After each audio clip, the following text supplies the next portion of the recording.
ат деген бул адаманын нерсе да кайсы тилде болбосун. Мисалы үчүн бизде өзүбүздүн тыбыштарыбызга ылайык düşөм деп айтабыз, же болбосо өктөм деп айтабыз.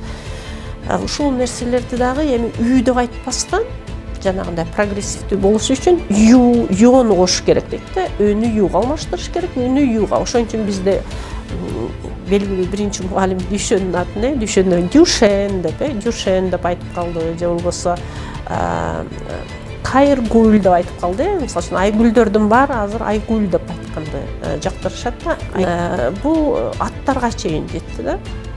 Анан сиз билесиз, мисалы үчүн кыргызча эле аты бар кочкорду деле бүгүн кочкорду качкорка деп айтат да, туурабы?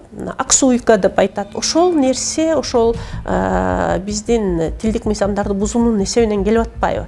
Тилди бузуу болгондо да норой кийилгишүү болуп атат да тилге. Бул бир нерсеси. Эми лексикалык деңгээлде айтканда жанагы орус тилинен келген сөздөр өзгөртүүсүз кирсин дегенде кандайдыр бир кыргыз тилине чоң сырттан келе турган сөздөргө эшикти ачып койгондой болуп калды да. Анткени орус тилдеги сөздөр агып эле эч кандай эрежесиз эле кире бериш керек деген болуп атат. Тилдин лексикасын толтуруучу бир гана булак болуп калып атат. Орус тилиндеги сөздөр болуп калып атат да. Ошол эле убакта кыргыз тилинин өзүнүн мүмкүнчүлүктөрү бар да. Ар бир тилдин өзүнүн ресурсу бар. Өзеки тилден, диалекттерден кириш керек да.